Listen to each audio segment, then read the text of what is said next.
Dans ce deuxième chapitre, nous allons nous intéresser un peu plus concrètement aux composés organiques. Nous verrons pour cela un certain nombre de structures, en commençant par les hydrocarbures, et de fonctions organiques. Avant de s'intéresser aux fonctions organiques proprement dites, nous allons voir une classe de composés particulière, les hydrocarbures. Dans cette classe, on retrouvera les alcanes, les alcènes, les alcynes et les composés aromatiques. Les hydrocarbures, comme leur nom l'indique, sont des molécules qui ne sont composées que d'atomes de carbone et d'hydrogène. On s'intéressera dans un premier temps aux alcanes, et plus particulièrement aux alcanes acycliques, c'est-à-dire non cycliques. Les alcanes sont des composés saturés, on reviendra sur cette définition un peu plus loin, et leur formule brute est du type CnH2n+2. Dans la structure générale des alcanes donnée à gauche, le carbone central est hybridé sp3, c'est-à-dire qu'il est tétraédrique, et les sphères rouges peuvent correspondre soit à des éléments carbone, soit à des éléments hydrogène. On peut citer parmi les alcanes le pentane, le méthylbutane, le diméthylpropane. Vous remarquez tout de suite que ces trois molécules possèdent le même nombre de carbone, et pourtant l'arrangement de ces carbones est différent d'une molécule à l'autre. Le pentane possède en effet une chaîne linéaire à 5 carbones, la chaîne principale, c'est-à-dire la chaîne linéaire la plus longue de cet alcane, est donc à 5 carbones. La chaîne principale du méthylbutane est de 4 carbones et celle du diméthylpropane est de 3 carbones. Ces deux dernières molécules possèdent un ou plusieurs atomes de carbone non compris dans la chaîne principale.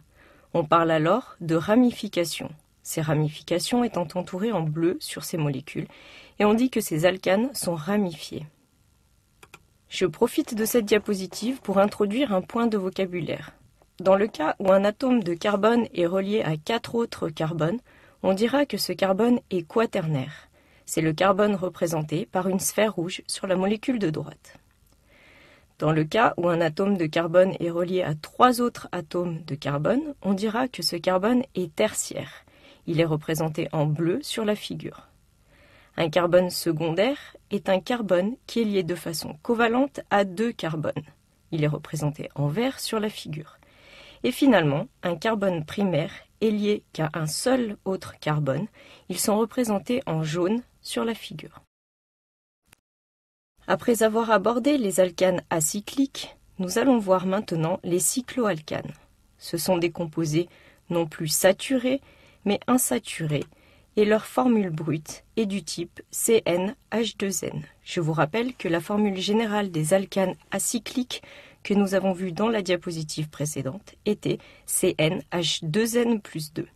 Pour introduire la notion d'insaturation, nous allons comparer deux alcanes avec quelques cycloalcanes. Les alcanes choisis, l'hexane et le 2-méthylpentane, ont pour formule brute C6H14. Profitez de cet exemple pour vérifier que vous savez bien dénombrer le nombre de carbone, mais surtout le nombre d'hydrogènes en partant des formules topologiques des hydrocarbures. Ces formules brutes C6H14 correspondent bien à la formule générale donnée pour les alcanes, à savoir CnH2n+2 avec N qui vaut ici 6. Si vous dénombrez maintenant le nombre de doublés liants carbone-carbone, c'est-à-dire le nombre de liaisons carbone-carbone, vous trouverez 5 dans chaque structure. Il suffit pour cela de compter le nombre de traits, c'est-à-dire le nombre de liaisons carbone-carbone. On passe maintenant au cycloalcane. Le cyclohexane est un cycle à 6 atomes de carbone. Sa formule brute est C6H12. Le méthylcyclopentane présente un cycle à 5 atomes de carbone et une ramification. Sa formule brute est également C6H12. Le 1,2-diméthylcyclobutane est un cycle à 4 atomes de carbone avec 2 ramifications, et sa formule brute est aussi C6H12. Ces formules brutes C6H12 correspondent bien à la formule générale des cycloalcanes, CnH2n, avec N qui vaut également ici 6. Si on décompte cette fois-ci le nombre de doublés liant carbone-carbone sur ces composés, on trouve une valeur de 6.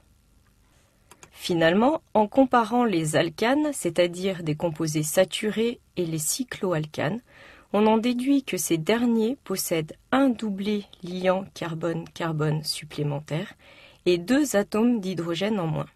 Ceci correspond en fait à l'existence d'une insaturation dans les composés de type cyclique.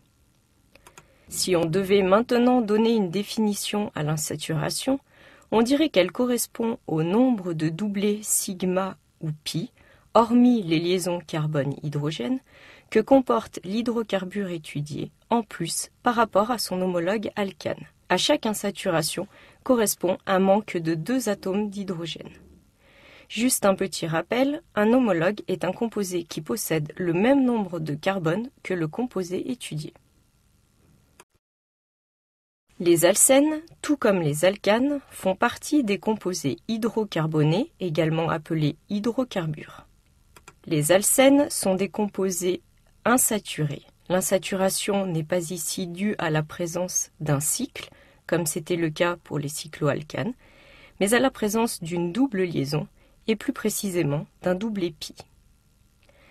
La formule brute des alcènes est du type CnH2n, et je vous fais tout de suite remarquer que cette formule brute est identique à celle des cycloalcanes.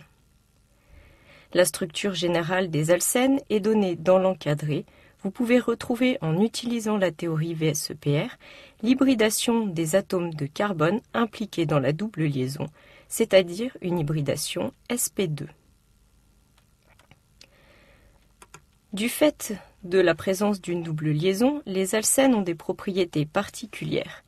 Effectivement, il n'y a pas de rotation possible autour de la liaison carbone-carbone, puisque vous avez une géométrie trigonale autour des carbones hybridés sp2 et un recouvrement orbitalaire latéral pour le double pi qui bloque cette rotation. Expérimentalement, la longueur de la double liaison est plus faible que la longueur d'une liaison simple carbone-carbone, et l'énergie de la double liaison est supérieure à celle de la liaison simple. Vous pouvez déduire de ces 2 paramètres la conclusion selon laquelle la liaison carbone-carbone double sera plus difficile à casser totalement que la liaison simple carbone-carbone. Une dernière remarque, l'énergie du doublé pi de la liaison carbone-carbone est inférieure à l'énergie du doublé sigma. Les alcènes, tout comme les alcanes, font partie des composés hydrocarbonés, également appelés hydrocarbures. Les alcènes sont des composés insaturés. L'insaturation n'est pas ici due à la présence d'un cycle, comme c'était le cas pour les cycloalcanes, mais à la présence d'une double liaison, et plus précisément d'un doublé pi. La formule brute des alcènes est du type CnH2n, et je vous fais tout de suite remarquer que cette formule brute est identique à celle des cycloalcanes.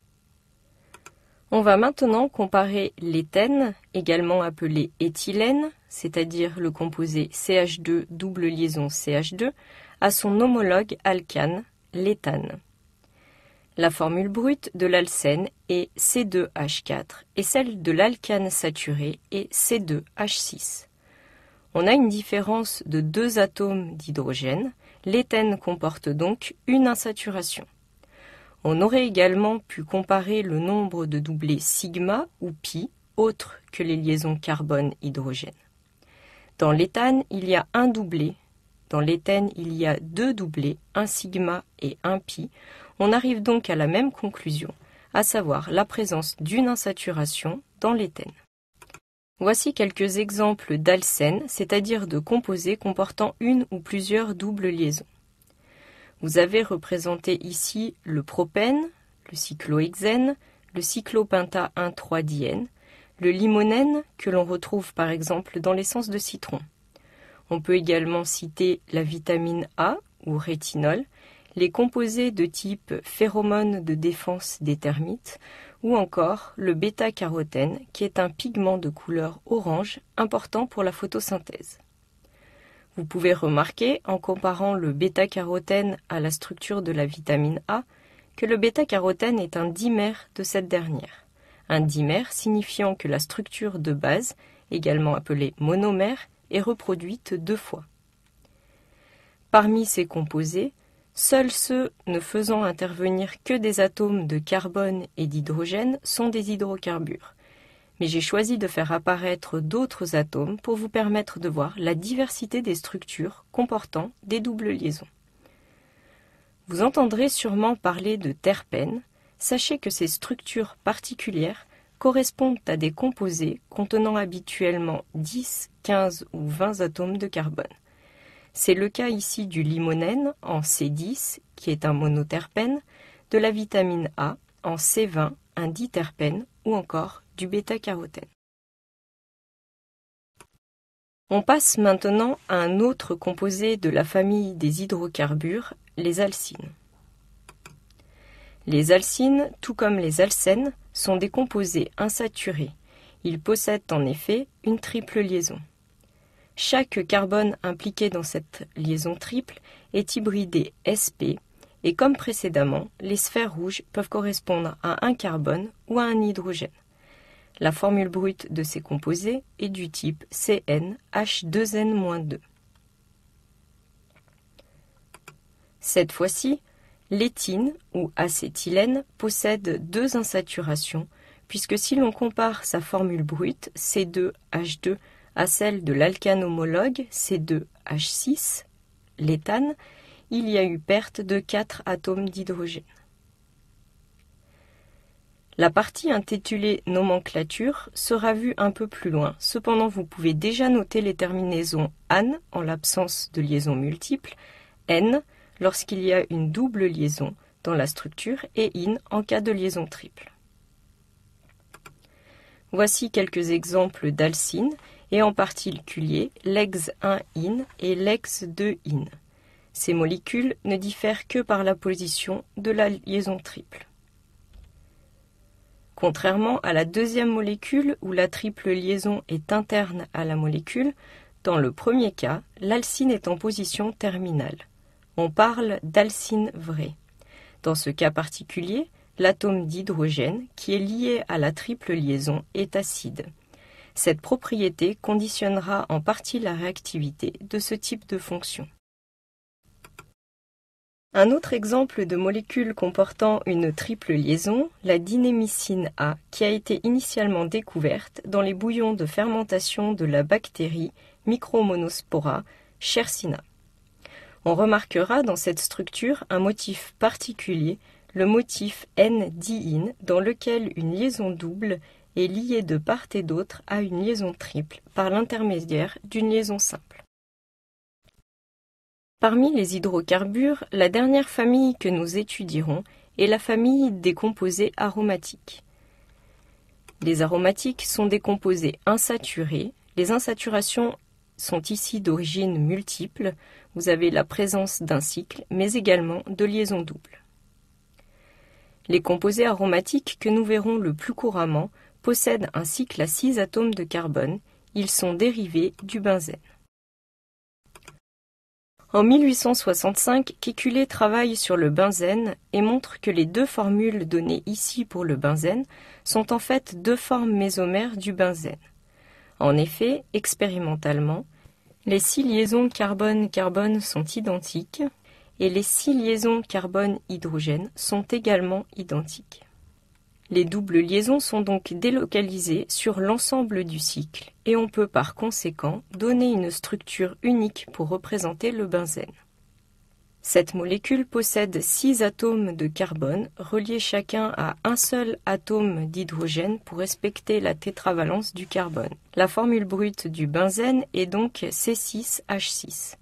Pour connaître le nombre d'insaturations du benzène, on va comparer sa formule brute à celle de l'alcane homologue correspondant, soit C6H14. La différence entre ces 2 formules brutes correspond à la perte de 8 atomes d'hydrogène pour le benzène. Le benzène comporte donc 4 insaturations. Une insaturation liée à la présence d'un cycle et 3 insaturations liées à la présence des 3 doubles liaisons, c'est-à-dire 3 doubles épis. Voici quelques exemples de composés aromatiques dérivés du benzène. Comme précédemment, je vous donne des exemples plus variés en sortant de la classe des hydrocarbures, c'est-à-dire en introduisant d'autres éléments que les atomes de carbone ou d'hydrogène. Le toluène est un solvant couramment utilisé en synthèse, notamment depuis l'interdiction de l'utilisation du benzène qui est reconnu comme cancérogène. Le phénol est un intermédiaire important pour de nombreuses synthèses de produits pharmaceutiques, par exemple. Le benzaldéhyde est notamment contenu dans l'essence d'amande amère ou encore dans certains fruits, comme les raisins ou les fraises. Le dernier exemple est le nitrobenzène, qui est également un intermédiaire de synthèse important. Pour repérer la position des substituants sur les noyaux benzéniques, on utilise une nomenclature particulière, soit X, un substituant sur le benzène. On dira qu'un deuxième substituant se trouve en position ortho par rapport à X s'il est sur une des 2 positions indiquées sur la figure, c'est-à-dire sur le carbone voisin du carbone portant le substituant X. Si le substituant est un cran plus loin, on dira qu'il est en position méta par rapport à X. Et enfin, s'il est en face de X sur le cycle, on dira qu'il est en position para. Notez que le cycle étant symétrique, on retrouve les mêmes positions à droite et à gauche du cycle.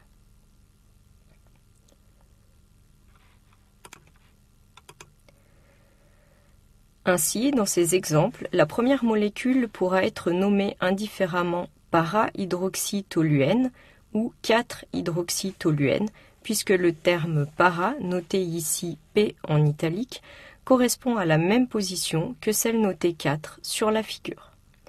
De même, on pourra parler de méta-dibromobenzène ou 1,3-dibromobenzène pour le deuxième composé, et d'orthochloronitro-benzène ou 2-chloronitrobenzène pour la dernière molécule.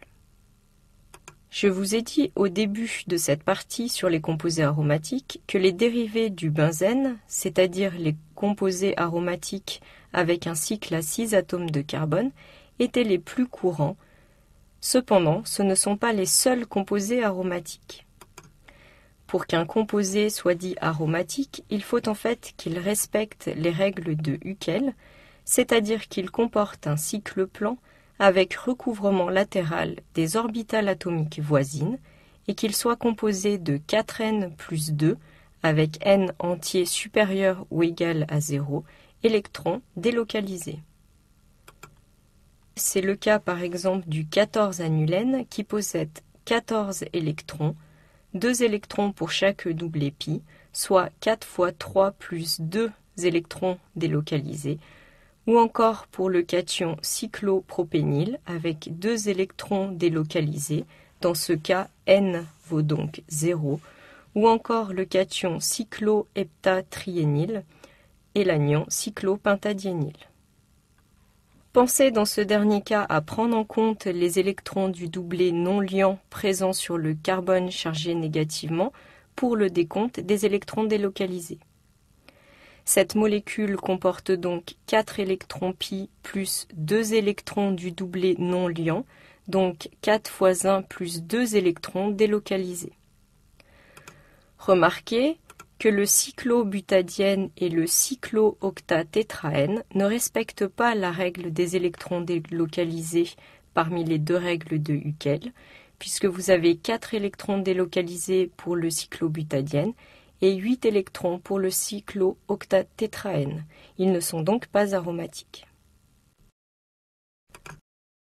Pour repérer la position des substituants sur les noyaux benzéniques, on utilise une nomenclature particulière, soit X, un substituant sur le benzène. On dira qu'un deuxième substituant se trouve en position. La majorité, pour ne pas dire la quasi-totalité des composés organiques, font intervenir d'autres éléments que les atomes de carbone ou d'hydrogène. On ne peut plus alors parler d'hydrocarbures. Nous allons donc voir dans cette nouvelle partie un certain nombre de fonctions organiques. Dans un premier temps, je m'appuierai sur des molécules bioorganiques courantes pour vous montrer l'importance des fonctions organiques. Fonctions qui conditionnent, comme nous le verrons dans un chapitre ultérieur, la réactivité des molécules. Nous classerons ensuite ces fonctions suivant les différentes classes d'atomes qu'elles feront intervenir, notamment les fonctions organiques halogénées, oxygénées ou encore azotées.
Après cette brève introduction sur les molécules bioorganiques et l'importance des fonctions organiques dans la chimie du vivant, on va s'intéresser aux fonctions suivant l'hétéroatome qu'elles font apparaître, et dans un premier temps, nous allons étudier les fonctions organiques halogénées.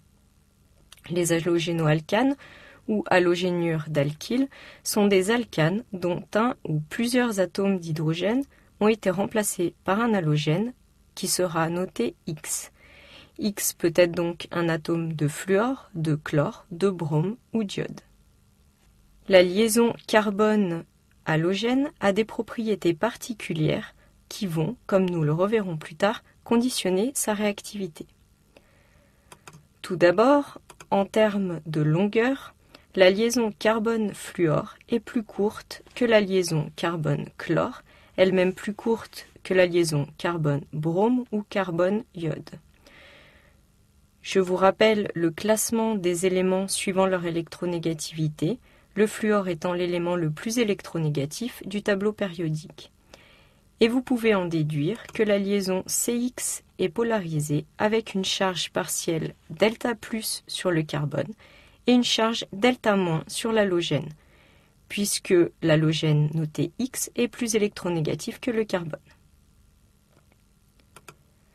La polarisabilité est croissante du fluor à l'iode, puisque vous pouvez imaginer que plus l'élément considéré est gros, et plus les électrons de valence sont éloignés du noyau, donc en quelque sorte moins retenus par les forces électrostatiques. L'iode étant plus gros que le fluor, il est donc plus polarisable. Du classement selon la longueur de la liaison et selon la polarisabilité, on peut en déduire le classement suivant la force de liaison.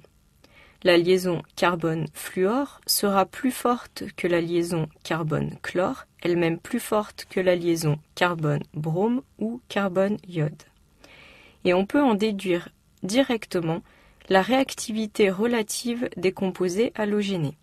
La liaison carbone-iode sera la plus réactive et la liaison carbone-fluor la plus stable. Une brève remarque sur les propriétés non plus chimiques mais physiques. Les halogénoalcanes étant des composés polaires, il existe plus de forces intermoléculaires de type dipôle-dipôle entre eux que dans leurs homologues alcanes non polaires. Il résulte de ces propriétés une température de changement d'état plus élevée. Il faudra donc fournir plus d'énergie au système pour rompre ces forces d'interaction, pour passer de l'état liquide à l'état gazeux par exemple. Par conséquent, à température ambiante, l'éthane est sous forme de gaz, le chloroéthane également, alors que le bromoéthane et l'iodoéthane sont liquides. Après cette brève introduction sur les molécules bioorganiques et l'importance des fonctions organiques dans la chimie du vivant, on va s'intéresser aux fonctions suivant l'hétéroatome qu'elles font apparaître. Et dans un premier temps, sur cette diapositive, vous trouverez quelques exemples d'halogénoalcanes. L'iodométhane est un alkylant puissant, très utilisé en tant que réactif en synthèse.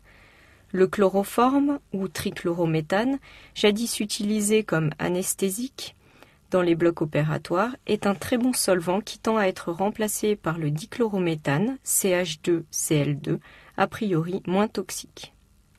Le trichloro-trifluoroéthane, ici il s'agit de la molécule CFC 113, est un chlorofluorocarbone, c'est-à-dire un gaz dérivé d'un alcane dont tous les atomes d'hydrogène ont été substitués par des atomes de chlore ou de fluor. Le CFC 113 est utilisé comme réfrigérant dans les frigos, mais compte tenu des problèmes environnementaux qu'ils peuvent causer, l'utilisation des CFC devrait disparaître d'ici 2010. Un autre exemple, le chlorure de vinyle, qui est le monomère constitutif du PVC, le polychlorure de vinyle. Le polytétrafluoroéthène, noté PTFE, est mieux connu sous le nom de téflon. Enfin, l'alumon est un monoterpène d'origine naturelle. Cette molécule a été extraite d'une algue rouge et pourrait avoir une utilité en tant qu'agent antitumoral. On va maintenant passer aux fonctions organiques oxygénées et dans un premier temps, nous allons étudier la liaison simple carbone-oxygène. Il existe 3 grandes classes de composés qui possèdent des liaisons simples carbone-oxygène, les alcools, les phénols et les étheroxydes, parfois simplement nommés éthers. Ces composés peuvent être considérés comme des dérivés de l'eau dans laquelle 1 ou 2 atomes d'hydrogène ont été substitués. Ainsi, en substituant un hydrogène par un carbone, on obtient par exemple le plus simple des alcools, le méthanol CH3OH. Si la substitution entraîne le remplacement de l'hydrogène par un cycle aromatique de type benzène, on parlera de la classe des phénols, la molécule de phénol étant la plus simple de cette classe. Enfin, si le deuxième hydrogène est substitué par un deuxième carbone, on arrive à la famille des hétéroxydes, dont le représentant le plus simple est le méthoxyméthane, CH3OCH3. Notez bien que, quelle que soit la famille considérée, l'atome d'oxygène est hybridé sp3, c'est-à-dire que la géométrie autour de l'oxygène est de type tétraédrique. Nous allons maintenant détailler ces 3 classes de composés à liaison simple carbone-oxygène en commençant par les alcools. Une autre façon de voir un alcool, par homologie avec les halogénoalcanes, c'est de comparer un alcool à un hydrocarbure dont un hydrogène a été remplacé par un groupement OH que l'on nomme groupement hydroxyle. La formule générale des alcools met en évidence le fait que le carbone portant le groupement OH doit obligatoirement être hybridé sp3. Tout comme les liaisons CX des halogénoalcanes, les liaisons CO et OH des alcools sont polarisées. En effet, l'oxygène plus électronégatif que le carbone ou l'hydrogène portera une charge partielle négative. Si on considère la liaison carbone-oxygène, les charges partielles sont notées en rouge. Elles sont notées en vert pour la liaison oxygène-hydrogène. Cette différence d'électronégativité entre l'oxygène et l'hydrogène explique la possibilité de formation de liaisons hydrogène pour ces composés. Finalement, bien que fortes, les liaisons carbone-oxygène et oxygène-hydrogène seront très réactives. En plus de la polarité des liaisons, n'oubliez pas la présence des doublés non liants de l'oxygène qui peuvent intervenir dans la réactivité. Il est à noter que les alcools jouent le rôle d'acide dans les couples ROH-RO-, ROH étant la notation associée à l'alcool et RO- sa base conjuguée. Elle est nommée alcoolate. R est un groupement alkyle, c'est-à-dire une chaîne carbonée de type alcane. On reverra cette notion d'alkyle un peu plus loin dans la partie nomenclature. Les alcools, bien qu'ayant des propriétés acides, sont des acides indifférents dans l'eau, avec un pK supérieur à 14.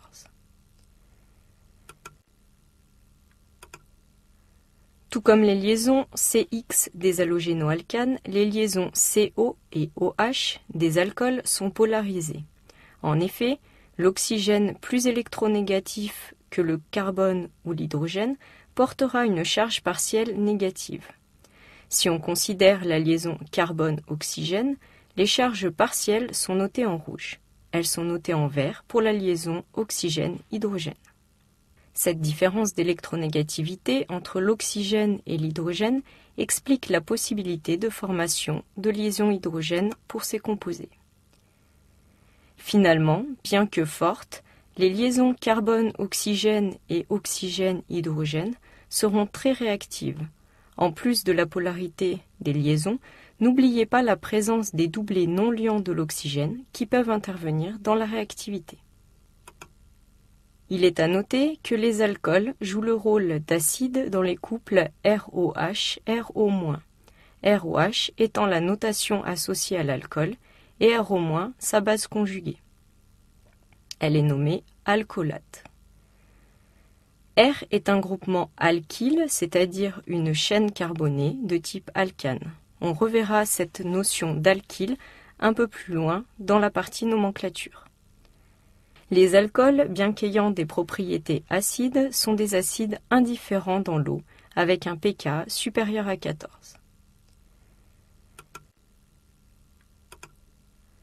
Tout comme les liaisons CX des halogénoalcanes, les liaisons CO et OH des alcools sont polarisées. En effet, l'oxygène plus électronégatif que le carbone ou l'hydrogène portera une charge partielle négative. Si on considère la liaison carbone-oxygène, les charges partielles sont notées en rouge. Elles sont notées en vert. Voici quelques exemples de composés contenant une fonction alcool. La vitamine D3 qui intervient dans l'absorption du calcium et du phosphore, le cholestérol qui joue un rôle central dans de nombreux processus biochimiques, ou encore le menthol qui appartient à la famille des monoterpènes.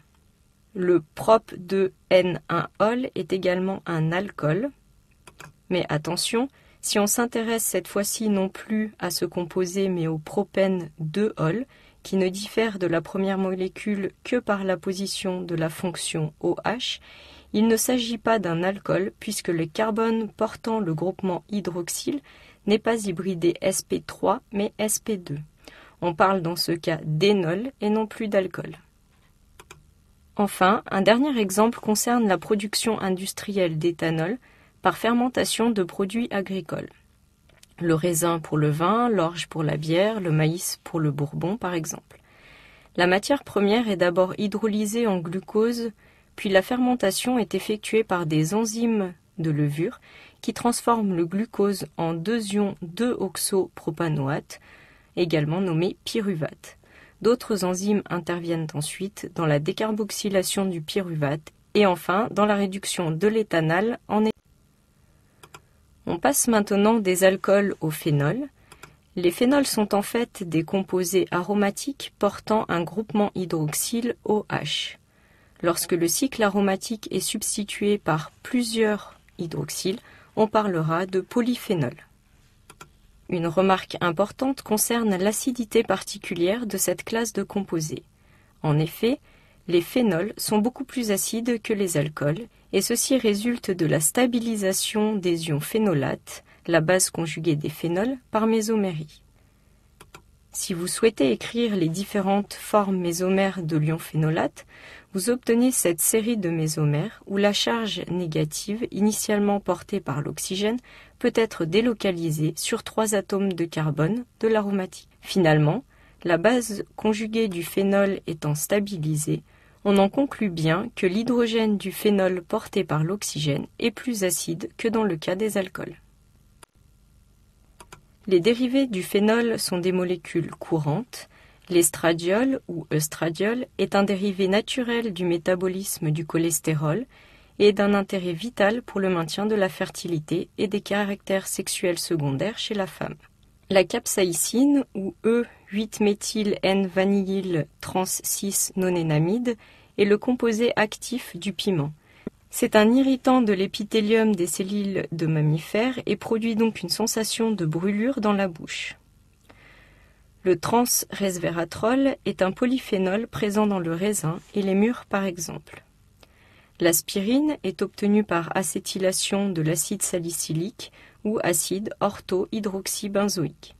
L'adrénaline ou épinéphrine est une hormone majoritairement sécrétée par le système nerveux central en réponse à un état de stress ou en vue d'une activité physique.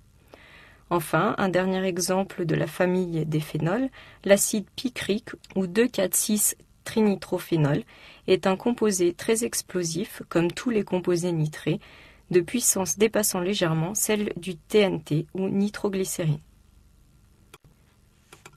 Enfin, la dernière grande classe de fonctions à liaison simple carbone-oxygène que nous allons étudier est la classe des hétéroxydes. Les hétéroxydes ou éthers ont des propriétés proches des alcools. En effet, dans les deux classes de molécules, l'atome d'oxygène présente des doublés libres qui lui confèrent une réactivité particulière. Vous remarquez sur la figure de gauche que, comme pour les alcools, les atomes de carbone reliés à l'oxygène doivent ici être hybridés sp3. L'éthoxyéthane ou éther diéthylique, employé auparavant comme anesthésique général, est très utilisé comme solvant en chimie organique. Le tétrahydrofurane, THF, est un solvant organique de polarité moyenne. Un autre exemple d'éther, les éthers couronnes, comme par exemple le 18C6, qui est connu pour sa capacité à fortement solvater les cations en les complexant au centre du macrocycle. La notation 18C6 signifie que le macrocycle est composé de 18 atomes, quelle que soit leur nature, ici il s'agit de carbone ou d'oxygène, et de 6 atomes d'oxygène. Nous avons vu les trois grandes classes de fonctions possédant une liaison carbone-oxygène, à savoir les alcools, les phénols et les hétéroxydes. En fait, il en existe d'autres, et notamment les hydrates, où un carbone porte deux groupements hydroxyles. Les hémiacétals sont caractérisés par un carbone portant un groupement OH et un groupement OR, où R est un alkyle, c'est-à-dire une chaîne carbonée. Les acétals correspondent, eux, à une fonction dans laquelle un carbone est lié à deux groupements OR et OR', où R et R' sont des alkyles, c'est-à-dire des chaînes carbonées. Attention, ne confondez surtout jamais ces fonctions avec des alcools ou des hétéroxydes, composés dans lesquels le carbone n'est relié qu'à un seul atome d'oxygène. Voici quelques exemples pour chacune de ces fonctions. Les hydrates sont généralement formés par hydratation des aldéhydes. Ainsi, le chloral placé dans l'eau va former le chloralhydrate. Les sucres sous forme cyclique, tels que l'alpha-D-glucopyranose présenté ici, présentent une fonction hémiacétale. La fonction acétale est présente par exemple dans la famille des aculéatines, un produit naturel extrait de la plante Hammomum aculeatum, utilisé en Nouvelle-Guinée pour le traitement des fièvres et du paludisme. On reste toujours dans les fonctions organiques oxygénées, mais maintenant nous allons nous intéresser aux fonctions comportant une liaison double carbone-oxygène. Le groupement C double liaison O est dénommé carbonyle. Dans cette famille de composés, suivant la nature de X et Y, on aura affaire à différentes fonctions. Il est à noter ici que les atomes de carbone et d'oxygène sont hybridés sp2. Dans le cas où le carbone portant l'oxygène est lié d'une part à un hydrogène et d'autre part à une chaîne carbonée, nous serons confrontés à une fonction appelée aldéhyde. Dans le cas où le carbonyle sera relié de part et d'autre à une chaîne carbonée, on parlera de cétone. Parmi les différents exemples qui vous sont donnés, vous retrouvez sur la première ligne des aldéhydes et sur la deuxième ligne des cétones. Donc sur la première ligne, le méthanal, le benzaldéhyde, tout comme le 11,6-rétinal, une des formes de la vitamine A, sont des aldéhydes. Les hexoses ou les pentoses présentent également une fonction aldéhyde. Le camphre, issu du camphrier, la damascénone, responsable de l'odeur des roses, et la cis-jasmone, qui donne son parfum à la jasmine, sont des cétones. Il existe d'autres fonctions comportant une liaison double carbone-oxygène. C'est le cas, par exemple, des acides carboxyliques, où un des substituants du carbonyle est un groupement OH. Les esters, où le groupement OH des acides est remplacé par un groupement OR', sont représentés ici. Les chlorures d'acyle ou chlorures d'acide et l'anhydride d'acide sont également des dérivés d'acide carboxylique dont les formules sont données ici. Les thioesters sont comparables aux esters avec remplacement de l'oxygène hybridé sp3 par un soufre également hybridé sp3. Le préfixe thio sera généralement retrouvé pour signifier que les composés contiennent un élément soufre. Les amides sont des fonctions carbonyles où le carbone est lié à un azote. La liaison particulière notée en vert ici est une liaison nommée peptidique qui relie deux acides aminés dans un peptide.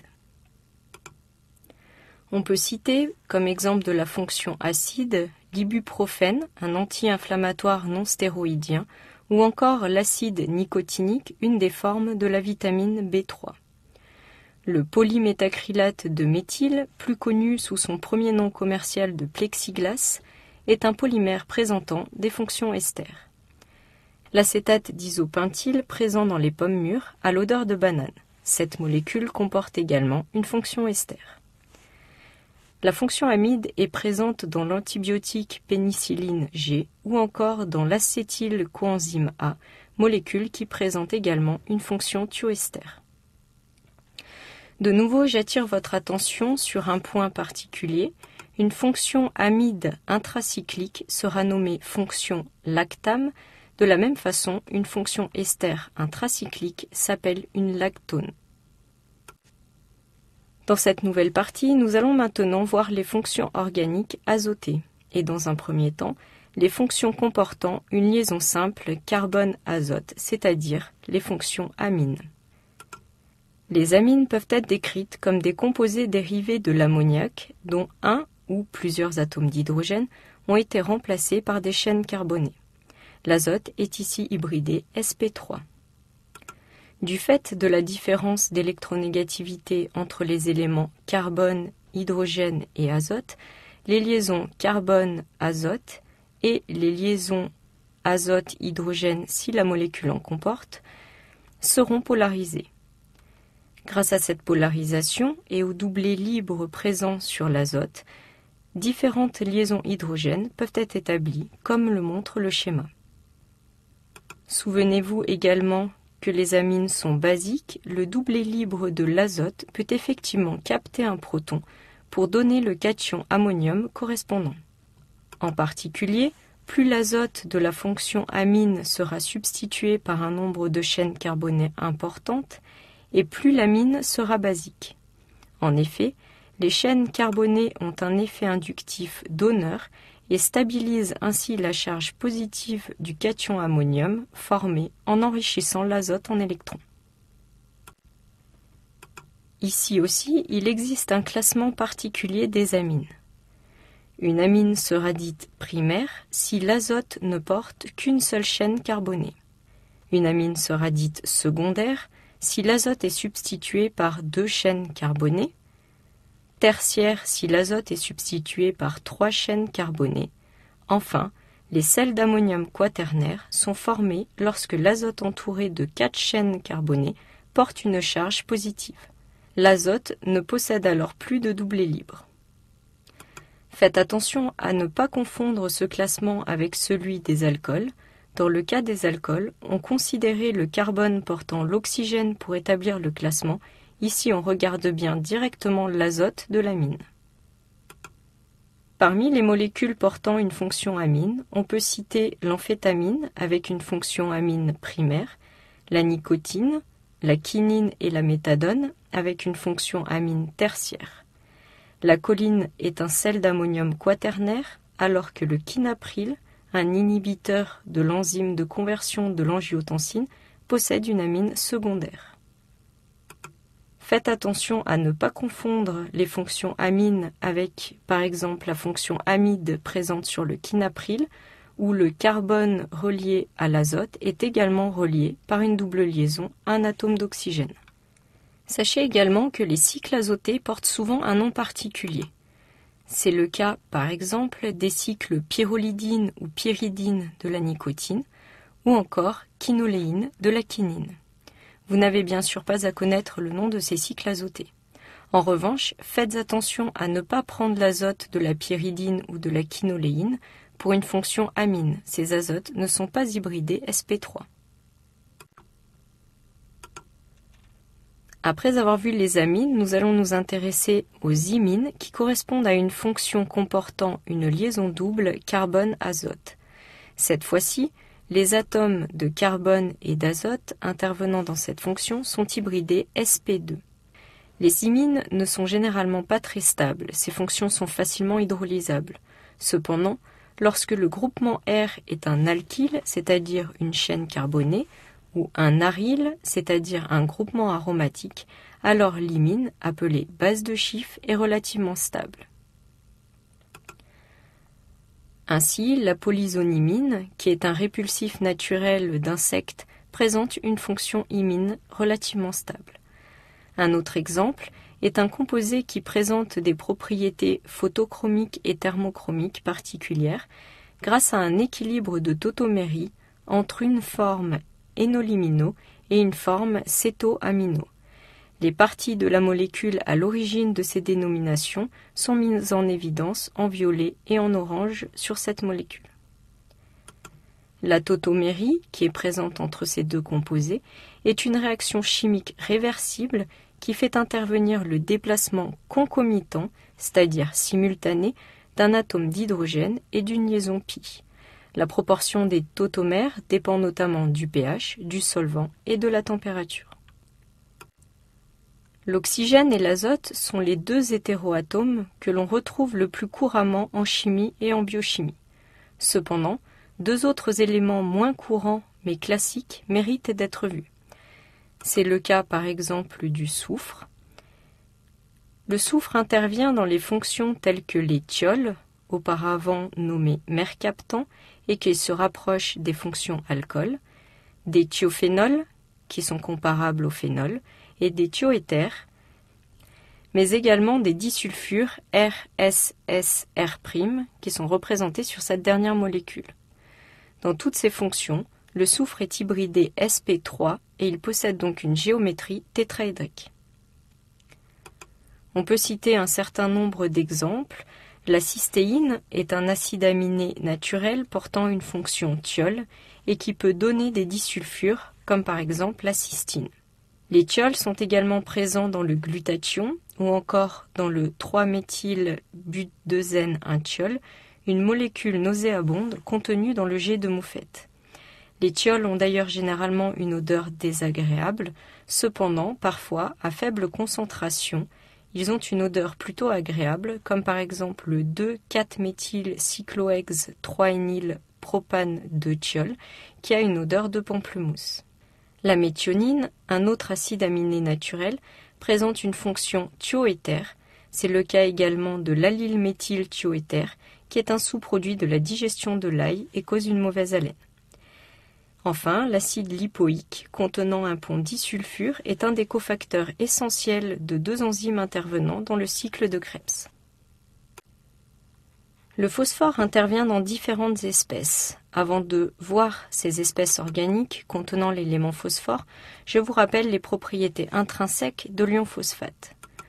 Au niveau du caractère acido-basique, l'acide phosphorique H3PO4 est en équilibre avec l'ion dihydrogénophosphate, qui lui-même, par perte d'un proton, va donner l'ion hydrogénophosphate, et enfin, par perte d'un dernier proton, l'ion phosphate.